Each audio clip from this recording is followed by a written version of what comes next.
Hi, guy number 2 here, and it's time for another weekly challenge. So the challenge last week was to build a rocket, fly it to Minmus, deploy a rover, travel all the way around Minmus, reboard the spacecraft and fly back to Kerbin. I decided to make a pit stop on the Mun, but more on that later. I started out by building a rover. It is based on the rover I, for no apparent reason, built for the first weekly challenge. You can check that video out if you haven't. However, this time I included some upgrades. Firstly, it has a reaction wheel so that it's not that prone to flipping over. Another feature is the docking port so that it can be reconnected with the lander.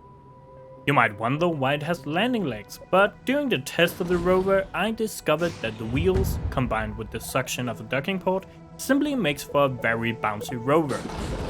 This was not necessarily a problem, however it didn't always go so smooth.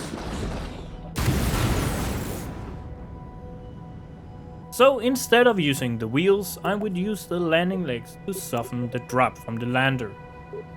Now that the rover was complete and somewhat balanced, I quickly built a lander.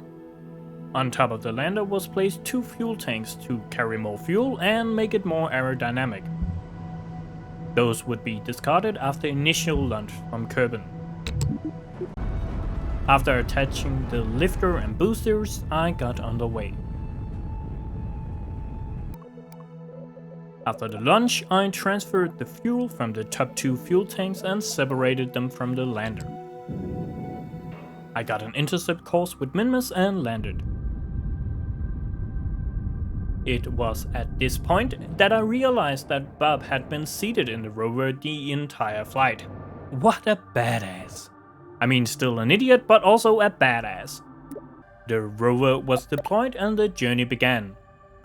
Bob managed to cross the plains of Minmus, climb the mountain, and after what felt like an eternity, realized that he had only been traveling for 16 kilometers. Realizing how insanely long this journey would take, I was not keen on sinking my whole weekend into driving around Minmus, so I simply gave up. Especially because I've had this nice new bug after the first patch was released, where my game randomly freezes for about 30 seconds at a time. What a journey that travel around Minmus could have been. Accepting that I wasn't going to drive around Minmus, I decided to at least complete the stretch goal of last week's challenge. That was to land on both Minmus and the Mun. And I know some of you might think, wasn't that the exact thing you did in the first weekly challenge? And my defense is that no, in fact I landed on the Mun and then on Minmus, so as you can see it's quite different.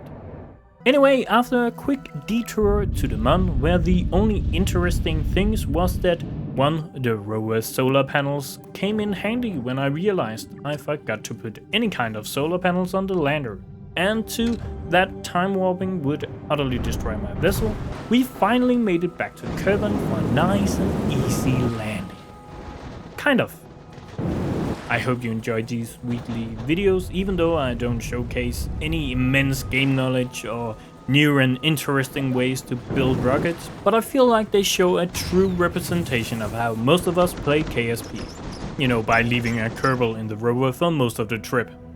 I hope you enjoyed this video, and if you feel like it, please leave a like and subscribe. See ya!